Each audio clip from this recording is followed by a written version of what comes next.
From Hollywood, it's time now for... Johnny Dollar.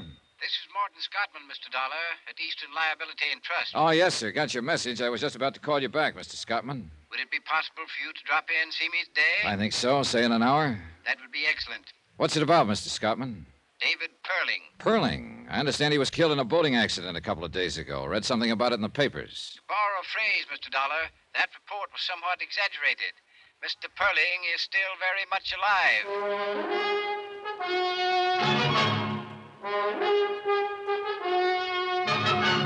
Tonight and every weekday night, Bob Bailey in the transcribed adventures of the man with the action-packed expense account, America's fabulous freelance insurance investigator. Yours truly, Johnny Dollar.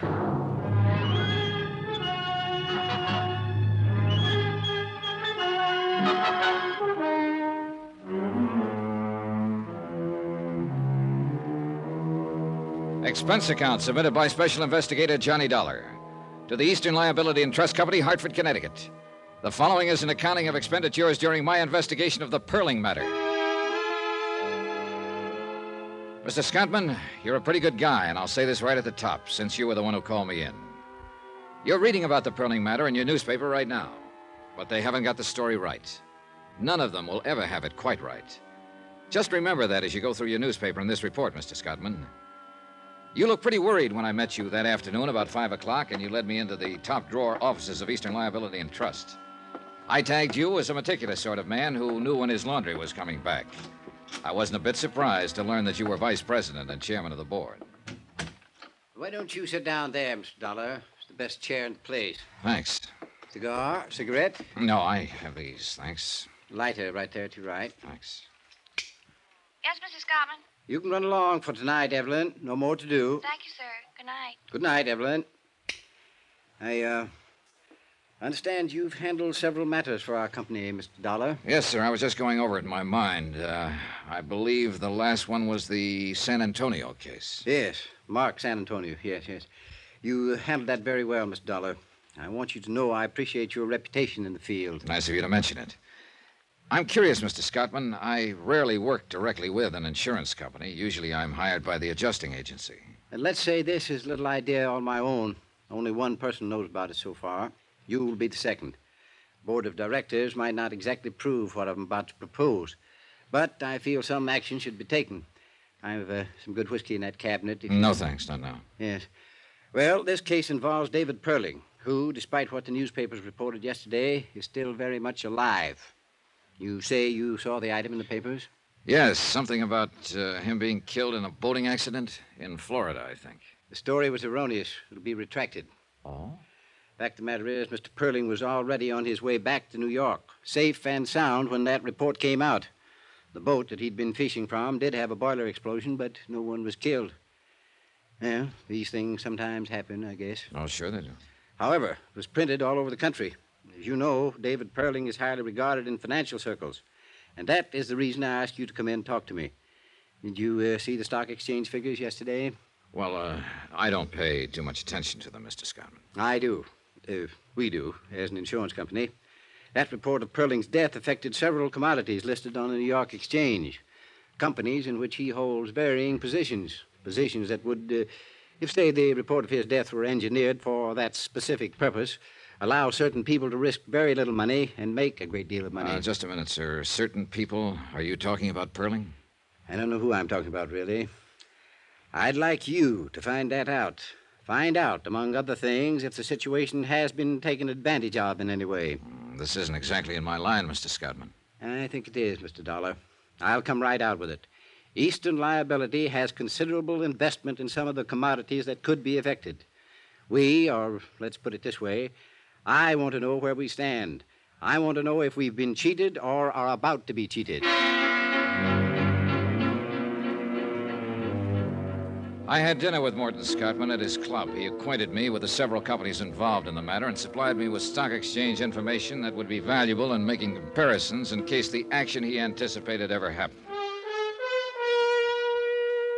An hour later, I was at the airport. Expense account item 1, $123.69, airfare and incidentals from Hartford to Key West, Florida. I arrived at 4 o'clock in the morning, found a hotel, and had 6 hours sleep. At 11:30, I was standing in the office of a bluff, red-faced man named Peyton. He happened to be the managing editor of a newspaper. Yeah, all the way from Hartford, Connecticut, eh? Well, welcome to Key West. What can I do for you? Tell me about this story. A Perlin story, huh? Yeah. You a lawyer? No? You here to make trouble? Just find out something about how that story got into print, that's all. We're retracting today. What do you want us to do? Wear sackcloth and ashes? Well, I'm not here to file a suit. I just want some information about the story. You can sit down if you want to. All right, thanks. Find Gracie Edwards, will you? Right. Well, about like the newspaper story, except for the mistake. That was a pretty good-sized mistake, Mr. Peyton. Perlin was here for a week to 10 days. He had an idea he could catch some tarpon or sailfish.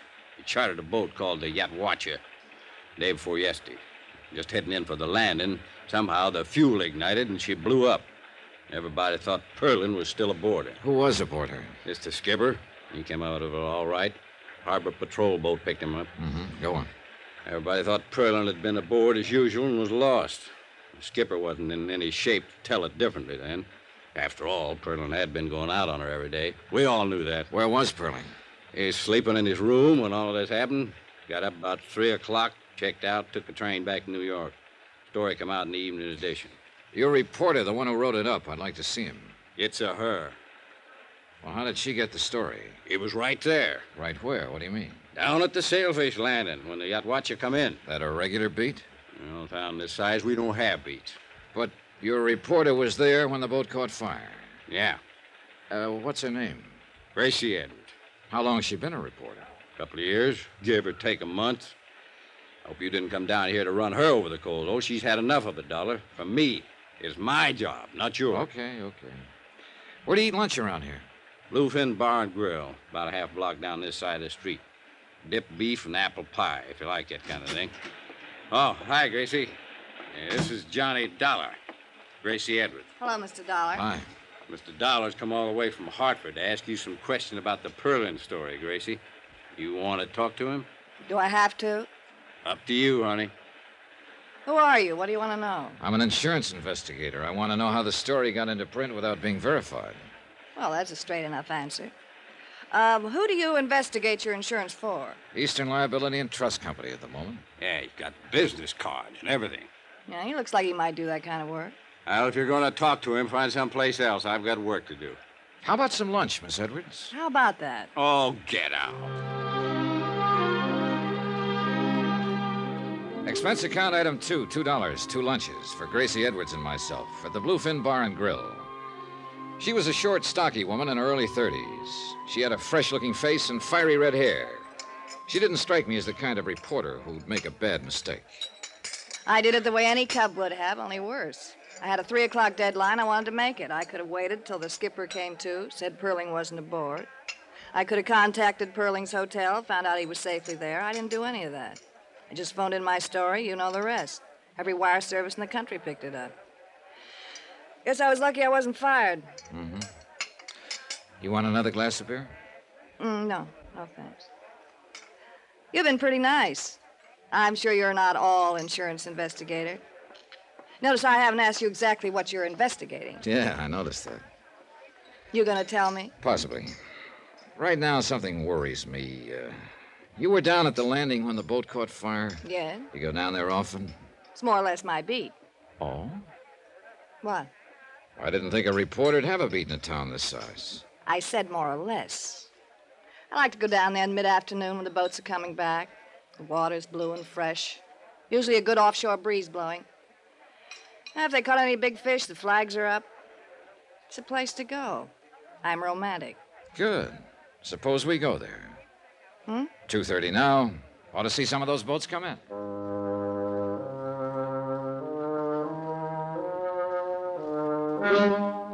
Expense account item 3, $1, 1 cab, transporting myself and Gracie Edwards, reporter, to Sailfish Landing, or as near as we could get. The last 500 yards, we had to walk on the planking between the slips. Now, tell me, where was the Yatwacha when she blew up? Over there. About there. Uh-huh. Where were you? Right here. I was sitting right there. Looking out to sea? Uh-huh. How long had you been here? Oh, an hour or so.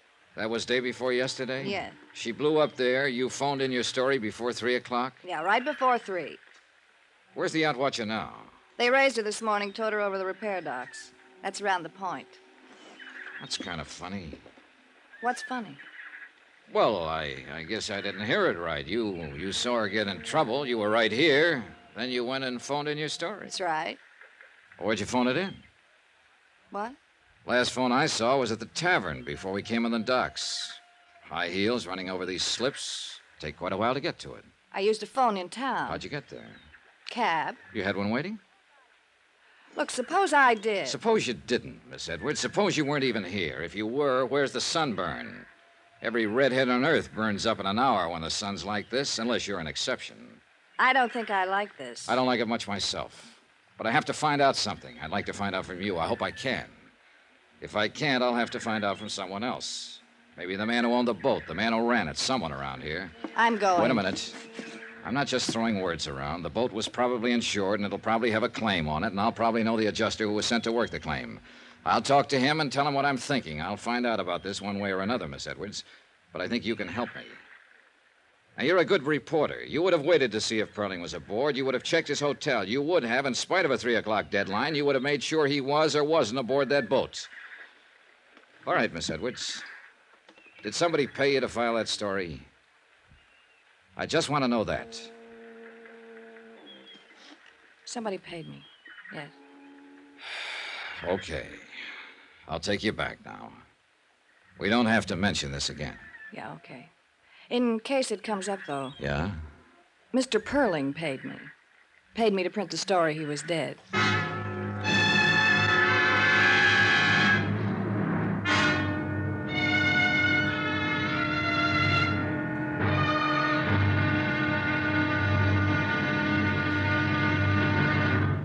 Now, here's our star to tell you about tomorrow's intriguing episode of this week's story. Tomorrow, the affairs of Wall Street follow the current trend in cheating and mayhem. Join us, won't you? Yours truly, Johnny Dollar.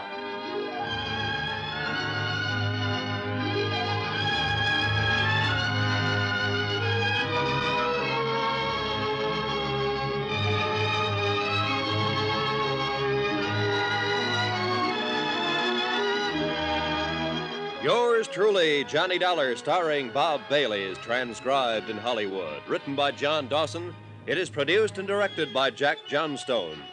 Be sure to join us tomorrow night, same time and station, for another exciting episode of Yours truly, Johnny Dollar. Roy Rowan speaking.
From Hollywood, it's time now for...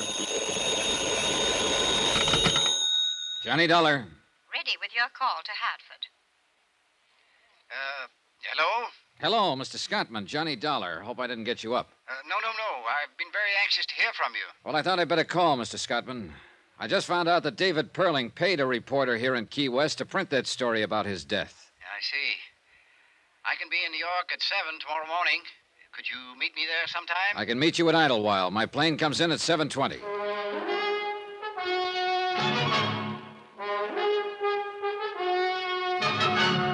Tonight and every weekday night, Bob Bailey in the transcribed adventures of the man with the action-packed expense account, America's fabulous freelance insurance investigator. Yours truly, Johnny Dollar.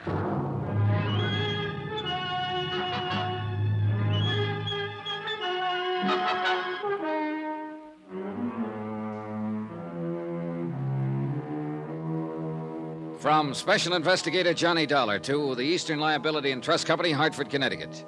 The following is an accounting of expenditures during my investigation of the Perling matter.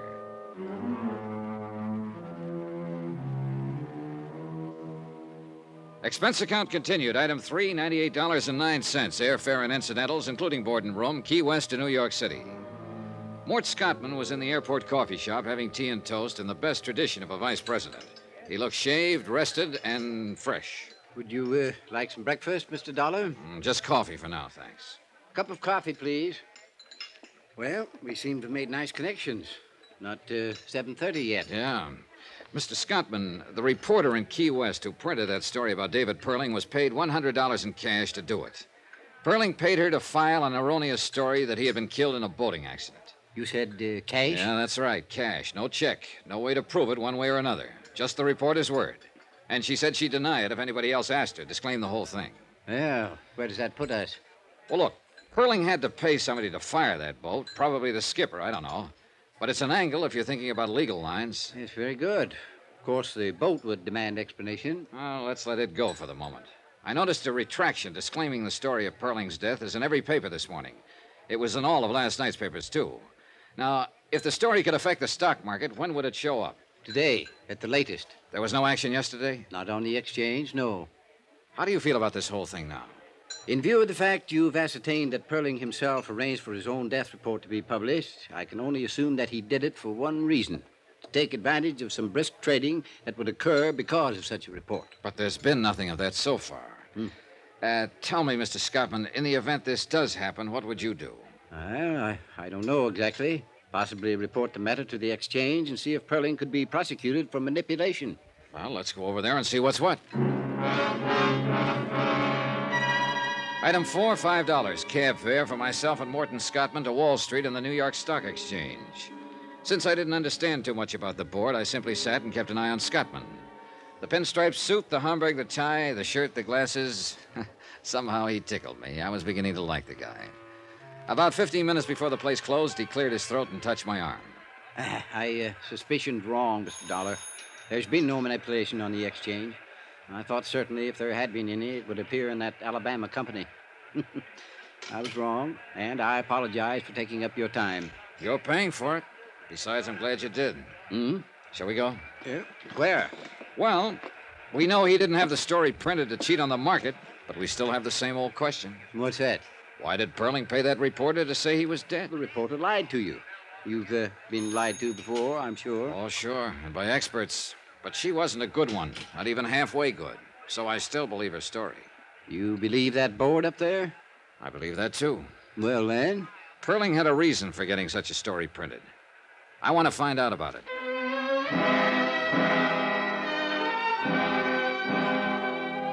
Expense account item 5, $4. Lunch for Morton Scottman and myself.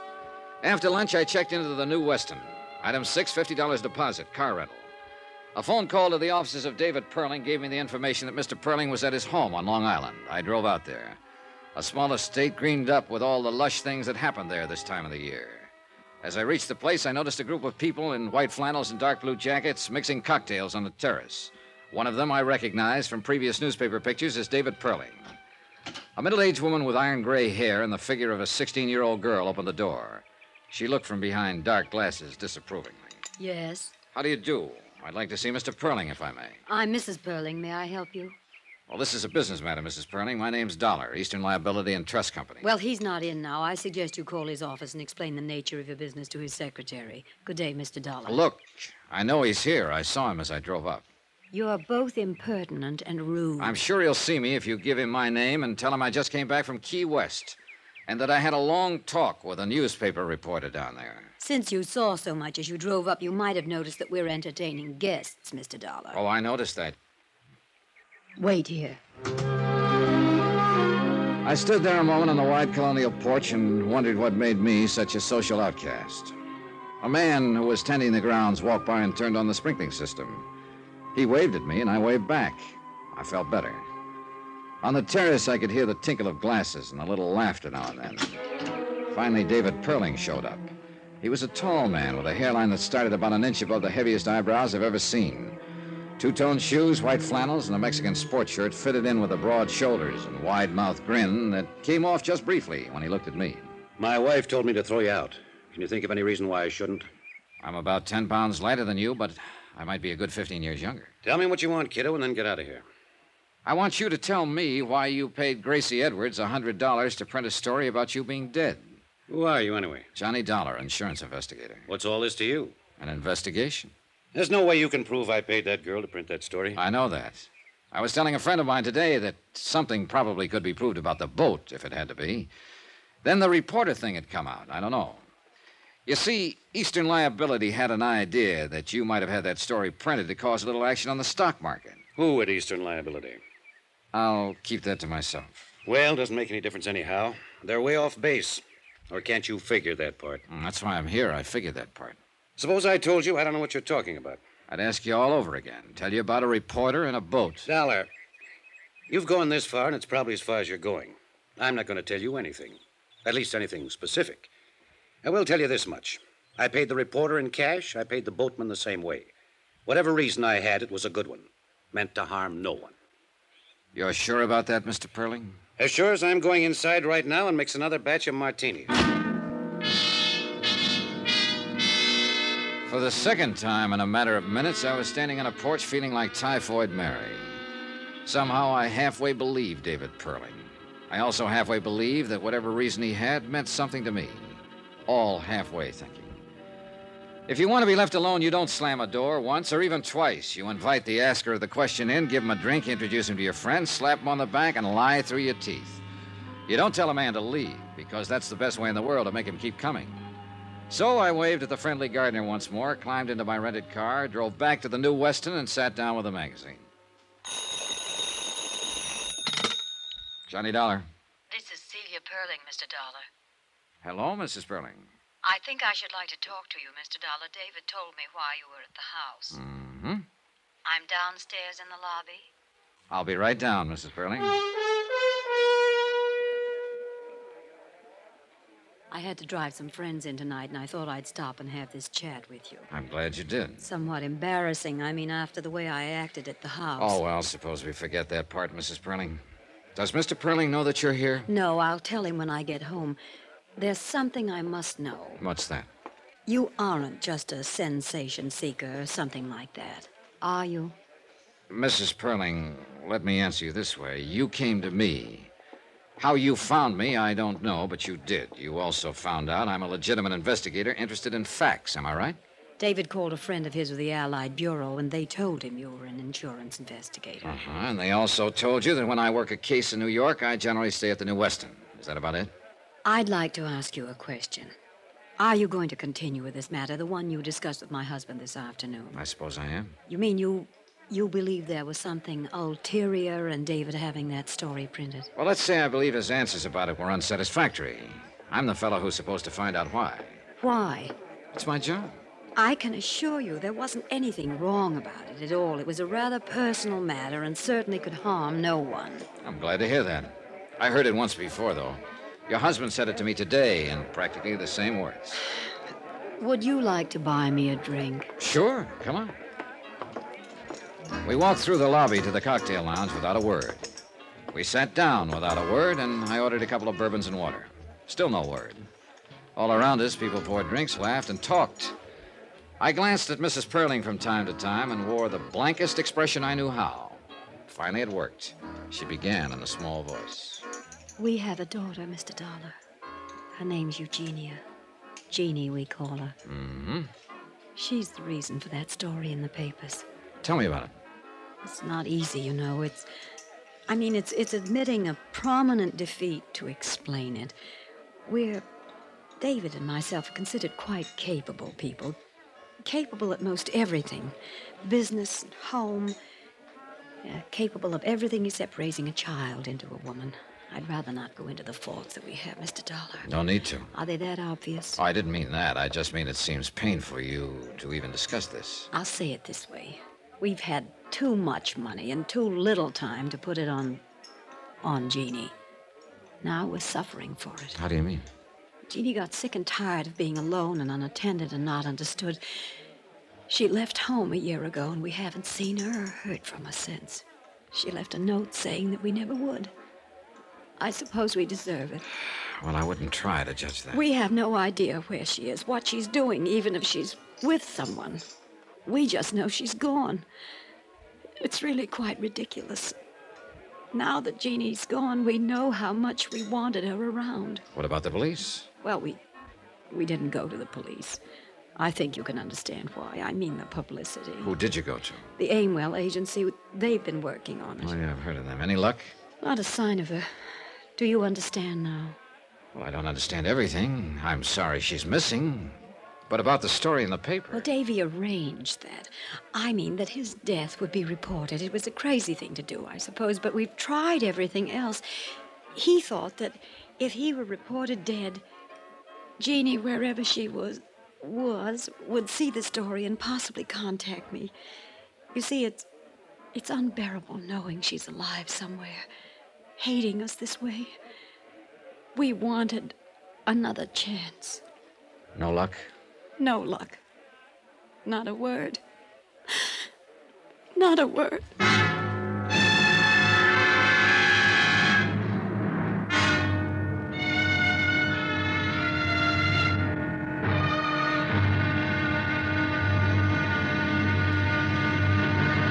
Now, here's our star to tell you about tomorrow's intriguing episode of this week's story. Tomorrow, the trap is all baited. And guess who walks in? Join us, won't you? Yours truly, Johnny Dollar. Yours truly, Johnny Dollar, starring Bob Bailey, is transcribed in Hollywood. Written by John Dawson, it is produced and directed by Jack Johnstone. Be sure to join us tomorrow night, same time and station, for another exciting episode of Yours truly, Johnny Dollar. Roy Rowan speaking.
From Hollywood, it's time now for... Johnny Dollar. Your number's ringing now, Mr. Dollar. Oh, swell.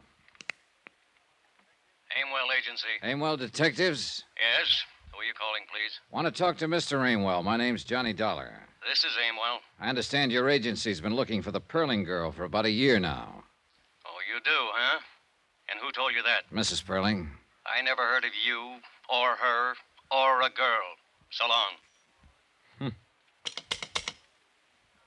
This is the operator. Were you cut off, Mr. Dollar? I'll call them back. Never mind. Call me a cab, honey. I'll talk to them in person.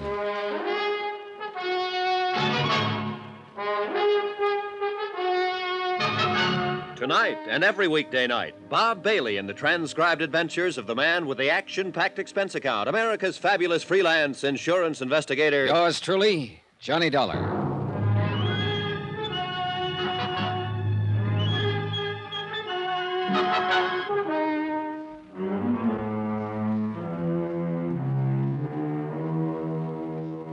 Expense account submitted by Special Investigator Johnny Dollar to Eastern Liability and Trust Company, Hartford, Connecticut. The following is an accounting of expenditures during my investigation of the Perling matter. Item 7, $3 cab fare, my hotel to the office of the Aimwell Agency. A red-headed girl at the switchboard looked me over like I was a car she didn't want to buy. I told her my name and that I wanted to see Niles Aimwell. She told me to sit down and wait. 3 minutes later, she waved me down a long, carpeted corridor. I followed directions. A typewriter clacked somewhere. Men in those suits with the little shoulders and hem stitching for lapels moved in and out of offices. It looked more like an advertising office than a detective agency. Finally, I opened a door and stepped into a small room that was decorated in gray. Gray walls, gray carpeting, gray draperies. A desk, a brass lamp, a filing cabinet, and a man were there. He didn't get up when I walked in, but slouched back in his chair and let his bald head rest against the wall. You're kind of determined, aren't you? I suppose so. You're Aimwell? Mm-hmm. On the phone, I told you I didn't know what you were talking about. Now I'll tell you again. Don't slam the door when you go out. What are you paying rent here? If I've got it figured right, you wish you weren't paying it. But then a place like this draws a snappier crowd of clients, so what you've got in the end is more clients and more rent, no more money for yourself. Now that you've said all that, will you get out of here? I know one of those snappy clients happens to be the Perlings. I know you've been trying to find their daughter. This is my ID. This is my license, bond, letter of authority from Eastern Liability. Now, 2 days ago, the papers carried a story that David Perling was killed in a boating accident in Key West. That was a lot of baloney. It was retracted. I know that, but I talked to a reporter down in Key West who told me Perling paid to have that story about himself printed. My client had an idea Perling might have done it to set up the stock market for a killing. Mrs. Perling told me he did it in the hope his missing daughter would see the story in the papers and contact home. Now, what have you got to say? Here's your stuff. One other thing. Perling the kind of man who'd pull a trick like that? Ask him. You got a way about you I don't like. Well, that's too bad. But in between the time I called and the time I got here, you had time to call the Perlings on the phone and ask about me. They said it was all right to tell me what I wanted to know. If there was a daughter, if you'd been hired to look for her. If you don't tell me, you might jeopardize the part of the rent the Perlings pay for you. Now, look, Dollar. I've got something else you aren't going to like. I might just want to see your operatives report on the case. I might have the idea that if you've been looking for her this long, you might just be dragging it out a little bit. You know, the rent money, it's due every month. Get Mr. or Mrs. Perling on the phone right away. I hope they tell me to throw you out on your ear. Well, while we're waiting, let's get back to the questions. Where have you looked? What have you done? We pulled the case 11 months ago, almost to the day. The girl's 5'5", 114 pounds, no visible scars, no glasses. Black hair, brown eyes. She's 24 and will be 25 next month. We thought we had her located in Muncie, Toledo, Detroit, Fort Worth, and Pueblo. We think she's traveling alone. We think she's a little girl who was fed up to here with Mama and Daddy and just struck out for herself. But you haven't found her. 5 men have been looking on 8-hour shifts, 7 days a week for 11 months to the day. 5 men, 11 months, 7 days a week, and I'm one of the 5. My feet hurt, and my head aches most of the time. My wife's thinking about divorcing me. And then you walk in here and plant yourself in my office. You're suggesting maybe I can go out and find her just like that. Well, I can't. Nobody can. So I want you to know I kind of resent that remark about how I'm laying down on the job. And if you don't take it back, I'll have to cave in the side of the wall with you. What do you got to say, Dollar? I take it back, Mr. Aimwell. Sit down and have yourself a smoke. Hello? Well, hello, Mrs. Perling. Mr. Dollar's in my office now. Yes, I'll cooperate with him. Yes, Mrs. Perling, I understand. He explained it all to me. Yes, ma'am. The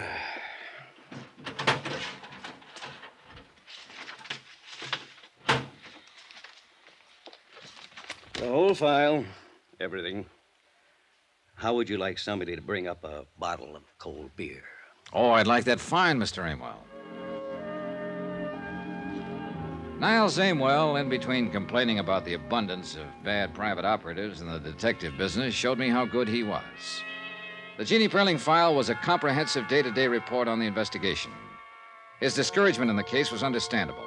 The only thing that meant something was the picture of Jeannie Perling. Coal-black hair over a fresh white-skinned face. Dark eyes, a nice smile. Somehow, not my idea of the daughter that would belong to David Perling. Too old, too young, or too something. I couldn't put my finger on it. If I had been able to, I could have ended this expense account right here. As it was, I spent $100,000. Somebody else's money, sure. But I spent it just the same. Well, Mr. Dollar, I'm certainly surprised at this development. You say Perling's daughter is missing? That's right, Mr. Scottman. And I'm convinced that the detective agency he's had looking for her have been doing just that. Well, then, I'm relieved to know you got to the bottom of this matter. I'm sorry, of course, for Mr. and Mrs. Perling, but, as I say, relieved that there was no attempt at financial manipulation. I think then I can call you off the case. There is no case now. Nope, guess not.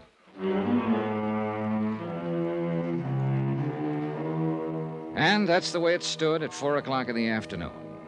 I told Mr. Scottman I'd send him a bill. We shook hands, and he wandered off to see if he could get a night flight back to Hartford. I went up to my room to pack and was folding a shirt all wrong when it struck me that I suddenly didn't believe anything or anybody. The idea that there was money in it somewhere still kept coming back to me. I couldn't shake it. I finished packing and left my bags at the desk. I wandered out and found a bar and sat down to think. After a couple of hours, nothing much occurred to me. But I did something anyhow.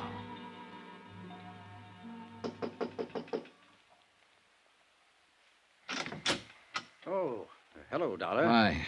My plane doesn't leave till 11 o'clock. I haven't had dinner yet. I didn't come about dinner, Mr. Scottman. Well, what is it? Well, how does this case strike you? Eh? A phony death report, a missing girl, a stock market manipulation that didn't come off. How does it strike you? Well, very neat, if that's a phrase I can use, Mr. Dollar. We had a question with serious implications to it. We have an answer now. That's what we wanted. But it's too neat. I'm not sure I know quite what you mean. Look, you first called me in because it was halfway in your mind that Perling's alleged death was for the purpose of making money on the market. Now, why did you think that? It was a possibility. But what else? What about Perling? What do you mean? Do you know him? Ever met him? Do you think he was capable of a thing like that? Not now. No. I have proof from you that wasn't his reason at all. But you thought so before you had that proof. You suspected it. Suppose I did, yes. Well, I didn't know him from a load of coal, but I always figured there's money in it somewhere. And I've met David Perling. He doesn't seem like the kind of man who'd worry about a grown daughter who didn't like him and ran away. Just didn't seem that way. Oh, here now. A detective agency working on the case, a story in the paper. But no police, Mr. Scottman. No bulletins. No 100% effort to find her. Why? I suppose you have a good point. I'm sure I have a good point, Mr. Scottman. Money's always a good point. But what money, how, why, I don't know. I can't answer those questions. I wish I could. If I could, I'd know that a man like Dave Perling was lying through his teeth if he told me he wanted his daughter back safe at home. I'd know why he was lying. I know I'm just talking and getting nowhere right now, but... Well, I thought I'd better tell you what was on my mind. Yes, well, you've certainly done that. Now what? That's up to you. Oh. Well, if you feel so strongly about this, I think then you should continue. I thought it was ended, but in view of the circumstances, continue. By all means, continue.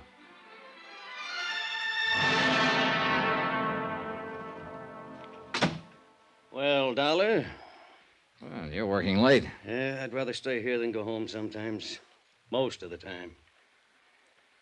Hey, well, we might be seeing quite a bit of each other. How did you know? Hmm? Perling told me to contact you.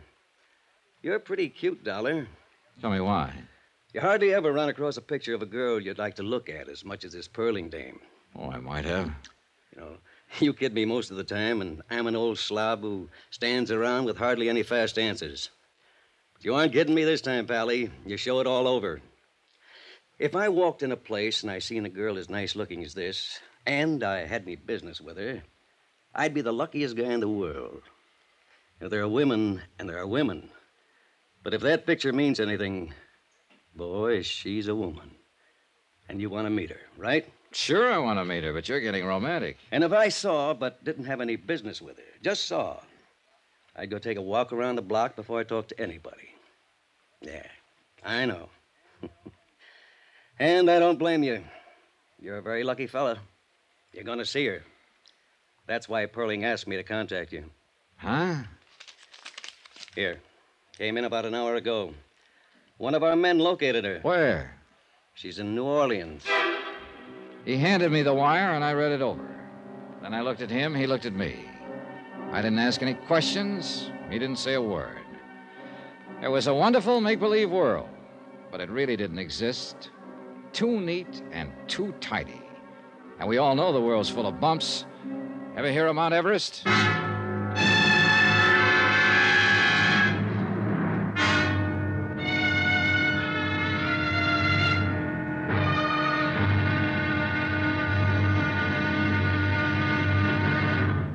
Now, here's our star to tell you about tomorrow's intriguing episode of this week's story. Tomorrow? Well, once you get in on a joke, you do what they tell you. You go along with a gag. Join us, won't you? Yours truly, Johnny Dollar.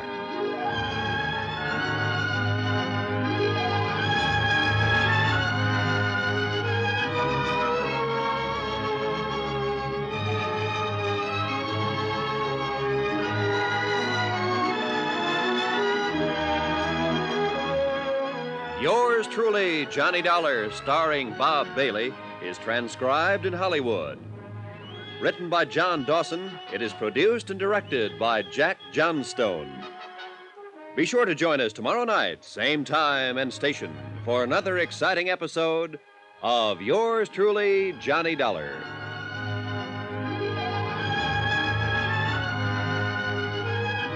This is Roy Rowan speaking.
From Hollywood, it's time now for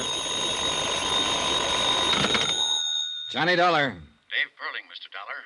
I want to talk to you. Hello, Mr. Perling. Mr. Amwell tells me you were in his office looking into my private affairs. If investigating the matter I came here for involves your private affairs, I guess I did that. I should be irritated, I suppose. And I guess I'm not. When can I see you? Most any time. How about today? I'll be at my house all day long.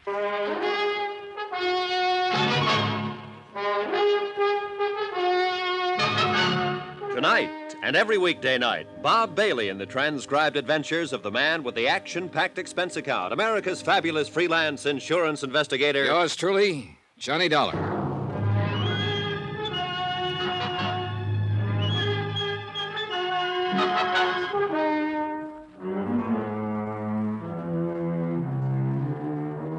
Expense account submitted by Special Investigator Johnny Dollar to Eastern Liability and Trust Company, Hartford, Connecticut. The following is an accounting of expenditures during my investigation of the Perling matter.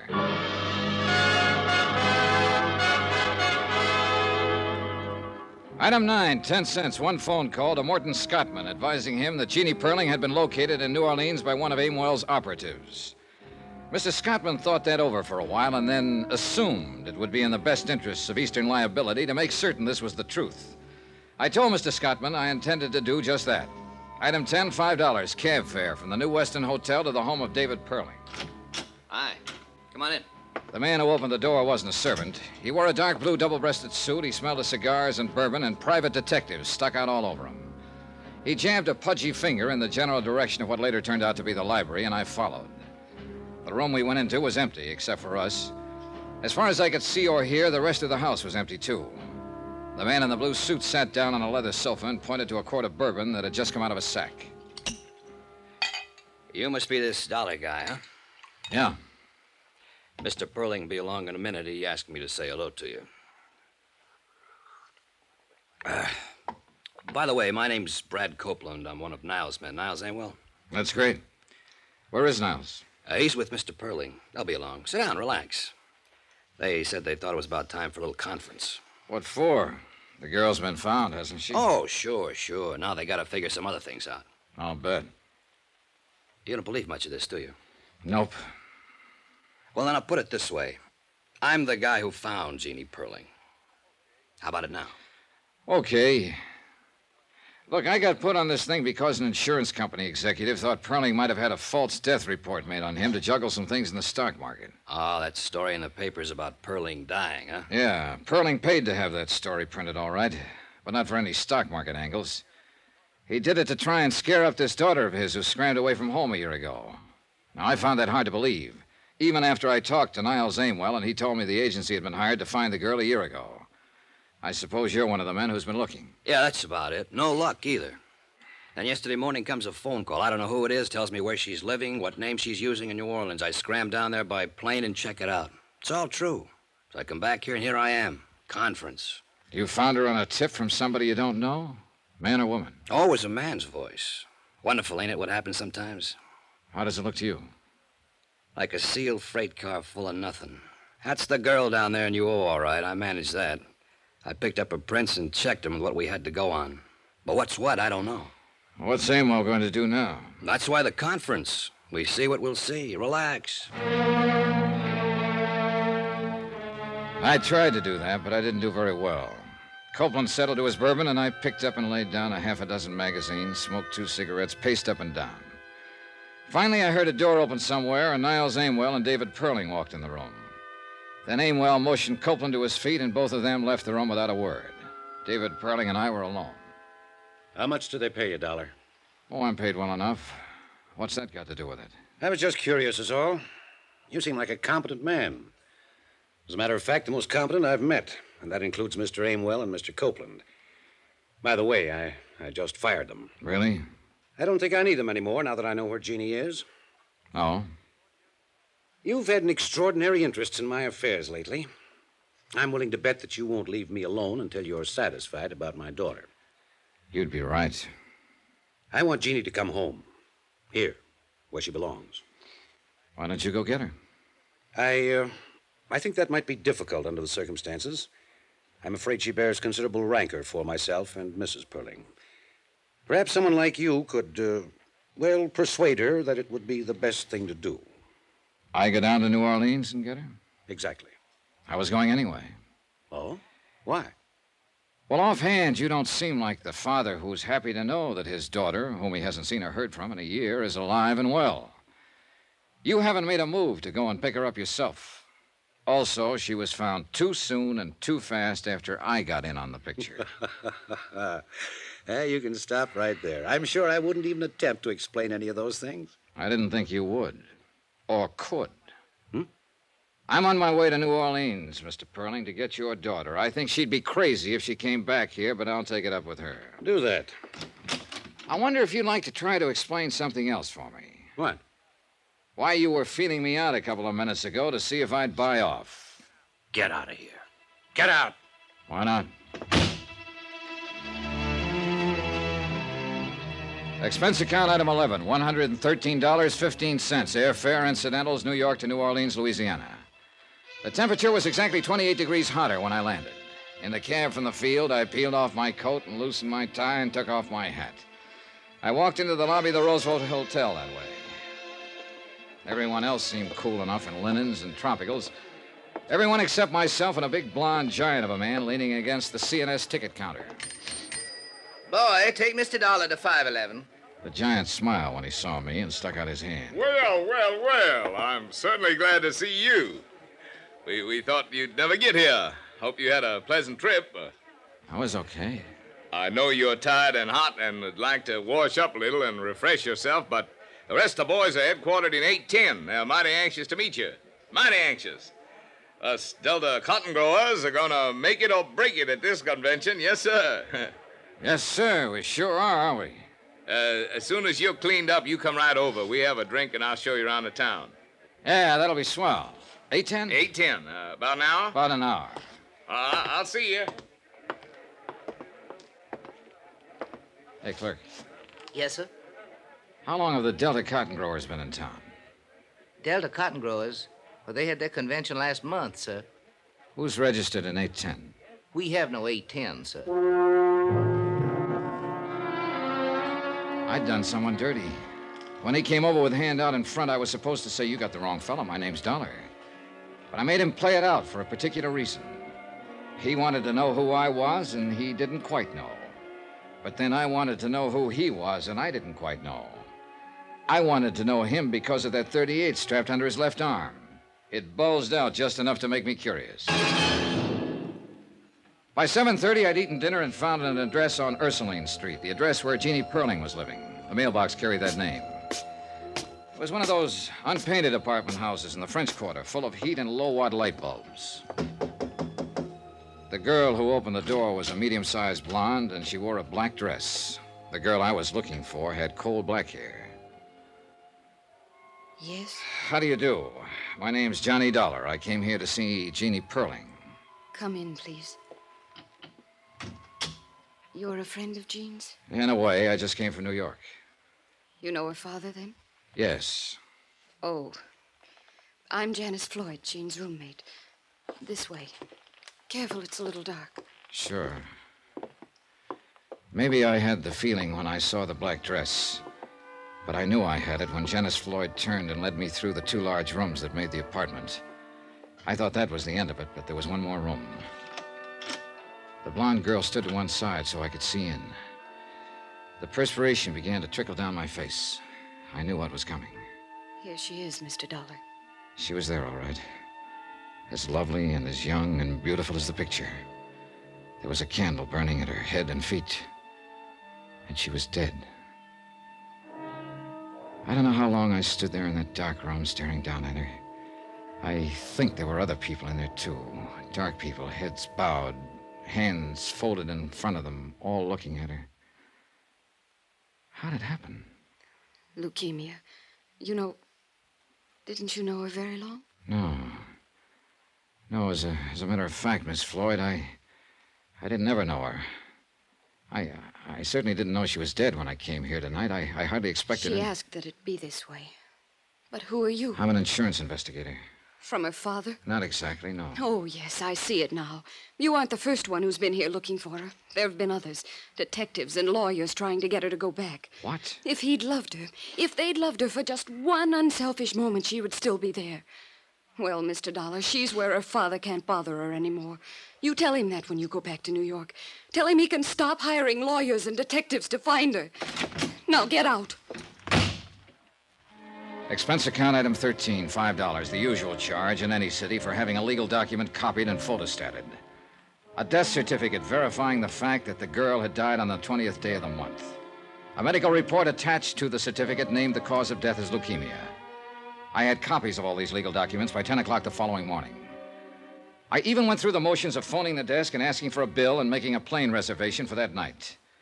I had a feeling someone would be very interested to see me take care of all those things, and I was right. The big blonde man with the .38 happened to be in one corner of the lobby when I paid my bill. He also happened to be at the airport when I picked up my ticket, but then he got careless. I walked through the gate, waited 2 minutes, and slipped back to grab a cab in front, just in time to see him wheel a battered convertible out of the parking lot and head back for town. I followed in my cab. He went to the Ursuline Street address. 2 minutes later, he came out. Expense account, item 14, $8. I let my cab go and strolled up to him just as he was getting in his car. Hiya. What? Look, we've been playing games long enough, don't you think? Well? Why don't you go back to New York and do what you have to do? Deliver this death certificate? I don't believe it. You saw her dead, didn't you? Still don't believe it. That's too bad, because that's the way it is. He got in his car, started it up, drove away. I stood there and watched him go. Money, I kept saying to myself. Money. There's money in it somewhere. Plain old money.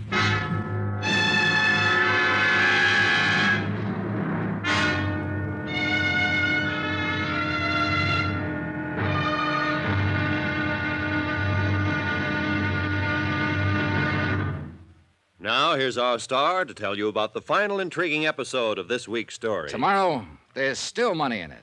More money than it takes to save a life. Join us, won't you? Yours truly, Johnny Dollar.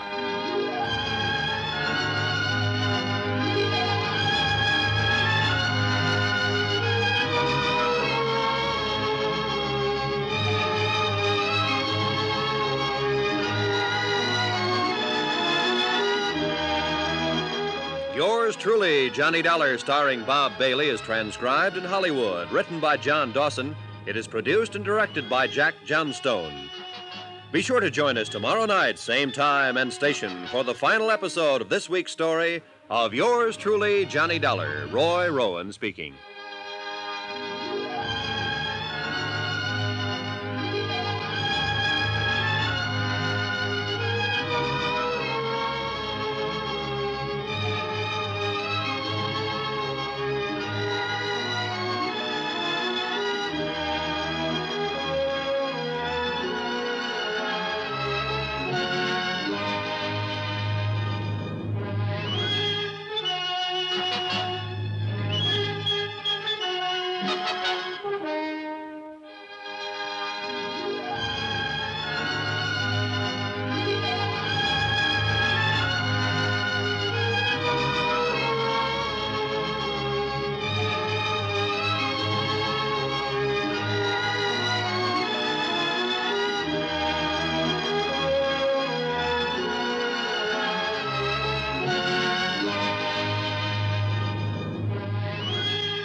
From Hollywood, it's time now for Johnny Dollar. This is Janice Floyd, Mr. Dollar. Hello. I understand you don't quite believe that Jeannie Perling is dead. That's about right. I'm really not concerned one way or the other what you believe or disbelieve. I do know that I've been through quite an ordeal lately, and if you have any plans for interfering or bothering me in any way, I'll call the police. All right. I hope you understand that. I do. Well then, goodbye. Goodbye.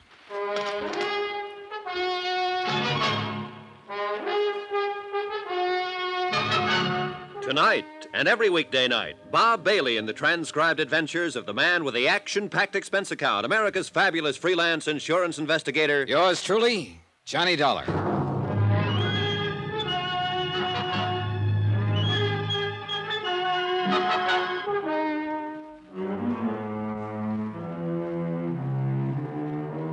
Expense account submitted by Special Investigator Johnny Dollar to Eastern Liability and Trust Company, Hartford, Connecticut.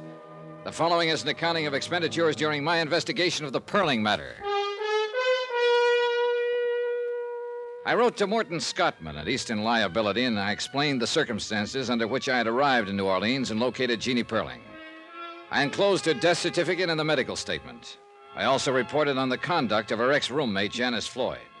Then I sat down and called Janice on the phone. Hello? This is Johnny Dollar, Miss Floyd.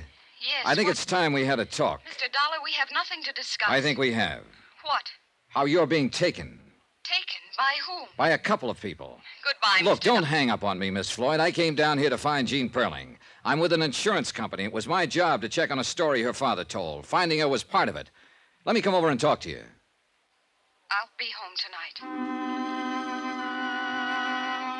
The apartment was 6 blocks from the hotel. I walked it for a reason. All kinds of people have followed me at one time or another, and I've followed all kinds of people. But the man who followed me off and on in New Orleans, the big blonde man with a .38, knew what he was doing. He was a professional. I made up my mind about that the first time I saw him. And I thought I was ready for him, but I wasn't. He waited until the streetlights got dim and no one was in sight. Oh! I vaguely remember that he caught me under the arms and laid me gently down on the street. That was all.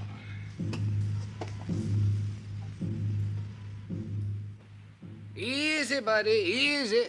You've been making too much whoopee. Oh. You folks visiting down here ought to be more careful. Oh. Get your suit all dirty. I wouldn't have found you, but my cab conked out right here. Oh, my head, the side of my head. You must have fallen hard. You had enough for tonight, or you want to keep going? Oh, I've had plenty. Yes, sir. I'll call a doctor. No, help me. I'll be all right. You're up. Easy now, easy. Thanks. What time is it? Almost midnight. 2 hours. Where you want to go? Wrestling Street. Get in, get in. Expense account item 16, $10 to one Good Samaritan cab driver who picked me up and dropped me at Janice Floyd's apartment. I was still weaving on my feet when I tapped on the door. Mr. Dollar, you've been hurt. Come in. I'm all right. Packing? Yes, I've decided to leave town. Tonight, as a matter of fact. Yeah, I thought it'd be something like that. Did a big fella, a blonde man, have anything to do with your decision to leave? That's none of your business. Let me tell you my business, Miss Floyd. I came down here to see Jean Perling. You saw her. She is dead. Yes, I saw her, dead. Yesterday, I mailed a copy of her death certificate to New York. Well, then what else? What other business? The man who came here yesterday and reported to you, the man who told you I'd left town and you could breathe easier again, the same man who called you later and told you I was still around, still asking questions. He's my business. He followed me on my way here tonight. He slugged me. I don't believe you're telling me the truth. What's his name? Any idea why he carries a gun? Carries a gun? You're making all this up. Why would I? I've got what I came for, or practically what I came for, legal proof of the whereabouts of one Jean Perling. If Al hit you, he was trying to protect me. Now, listen to me. I think I have pretty much of it in hand. Now, you tell me if I'm wrong. First off, you're not any Janice Floyd. I'd guess that Janice Floyd was the girl who died of leukemia. I've got her picture in my wallet. It was given to me by David Perling, who said it was his daughter. This is all crazy. Before you go into that, listen. I can have that body exhumed. I don't want to do it, but I will if I have to. Now, do you want me to do that? All right. I'm Jean Perling. And that was the Floyd girl who died? Yes. She was sick, and, well, I knew my father had detectives looking for me. I just never wanted to see him again or go home again. It seemed if poor Janice were dying and she had no one, if she somehow had my name, and, well, I'd never be bothered with my family again. That was a pretty idea. Was it yours? Al and I thought of it. Al? Al Britt. The blonde guy. Okay, how'd he work it? He saw to it that Janice had my name. I know it was against the law, but well, she had no one, and if she was buried with my name, then I'd be free of my family. Well, that took some managing. They hate me. They always have. I want my own life. I don't blame you. You're entitled to it. Are you sure that's what you're getting? I'm going to marry Al, no matter what. If you go back and tell them, well, that'll be that. If you let me stay dead, I can't let that happen. Why not? Why not, Mr. Dollar? What harm would it do? Let your father make a fool out of you? I don't understand. You're worth $100,000. What? Cold, hard cash. An irrevocable trust was set up on you when you were born. Comes to you when you're 25. That'll be next month. I don't care about the money. Now, wait a minute. In the event you should die before your 25th birthday, the money would revert to your nearest of kin. My father? Your father. But I'm dead on paper. Uh-huh. Then Al... Somebody paid him, probably your father, to make love to you. No. Get out of here, Dollar. Al, wait. I told you this man meant nothing but trouble. He knows all about it. Oh, he can't prove a thing. Get out of here, you. Take it easy, Britt. Al. Yes, honey. I know about you. Honey, I don't know what to say. Go. Just go, please. He went. He looked at both of us as he went out the door. It was sort of a whip look, the way a puppy stares at you when you've caught him chewing on a slipper. I sat a while with Jean Perling. She didn't say much. There wasn't much she could say. I told her I didn't think there was any reason for her to go back to New York unless she wanted to. She said she didn't want to go, didn't know what to do at the moment, and, well, we left it at that. I went back to my hotel and tried to get some sleep. About 6 o'clock in the morning, I got up, bathed, shaved, and packed. By 7:30, I had breakfast and was just about to check out. Hello? Hello, Britt. Leaving? That's right. I'd like to talk first. Sure. Okay. You messed it up fine for her and me. I tried to call her this morning, and she hung up on me. I went over there, she wouldn't let me in. I don't blame her, do you? I guess I don't. I've decided to leave town. Yeah, maybe that's better. I don't know whether it is or not. You make it hard for a guy to talk. All right, now look at it my way. This whole thing's been rotten. I met her father, and I know what kind he is. I know what he's done to her, what he'll do to her if she goes back. And then there's you, Britt, the hired man. You went in and made love to her for a salary. I didn't like it having to tell her that, and it must hurt. It must hurt pretty bad. So you see, I'm not too interested in what you might have to say or what you're going to do. Wait. You're right reading me out this way. I deserve it. The old man found out where she was 4 months ago. I found out for him. I knew the girl she was living with had leukemia. I planned the whole switch. I put it to her the way she explained it, about being dead to keep away from her old man. Of course, you didn't mention that $100,000 he could get his hands on once she was dead. No, I didn't. But something funny happened to me, Dollar. I mean, I've done my share of dirty jobs. I've seen a lot of the human race. Taking a salary to make a sucker out of her didn't bother me at all. Not at first. And then I found out when she touched my face, I lived for that touch. And when I held her, she lived for me. I never thought it had happened to me, but it did. If you see her again, Dollar, tell her I was trying to stop it. I mean, all this part. But it was too late. Funny how things turn out, huh? Yeah. Funny. Expense account item 17, $42.13, hotel and board bill. Item 18, $101 even, airplane ticket back to Hartford. Item 19, $1 cab fare. I stopped by her apartment on my way to the airport. Oh, I thought you'd left, Mr. Dollar. Well, came to say goodbye. How's it going today? All right. I have some brandy. No, thanks. Jean. Yes? You going to New York? No, I'll stay here a while. I don't want to see my father or mother. How about Al Britt? He wants to see you.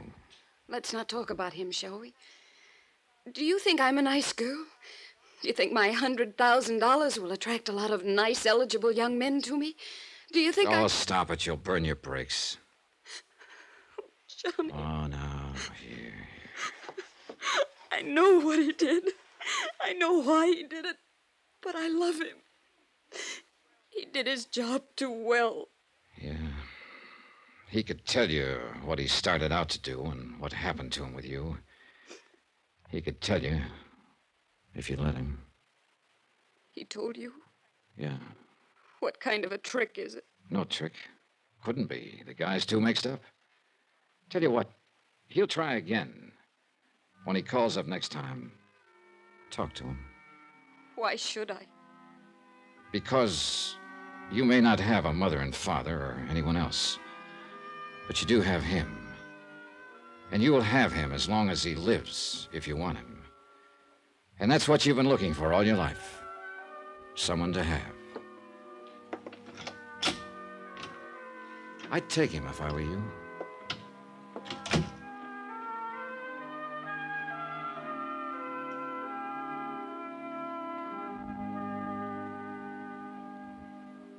Item 20, $10. Miscellaneous. Total expense account, $714.35. Remarks, none. Report, she took him.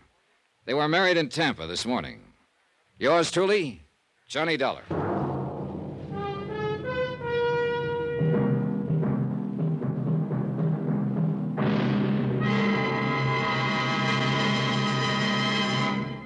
Now, here's our star to tell you about next week's intriguing story. Next week, a lonely girl, a fine young man, a gentle father, and one of them is a killer. Join us, won't you? Yours truly, Johnny Dollar. Yours truly, Johnny Dollar, starring Bob Bailey, is transcribed in Hollywood. Written by John Dawson, it is produced and directed by Jack Johnstone. Heard in this week's cast were Mary Jane Croft, Forrest Lewis, Jeanette Nolan, Russell Thorson, Michael Ann Barrett, Jack Petruzzi, Barbara Fuller, Herbert Ellis, and Marvin Miller. Musical supervision by Amerigo Marino and Carl Fortina. Be sure to join us on Monday night, same time and station, for another exciting story of yours truly, Johnny Dollar. Roy Rowan speaking.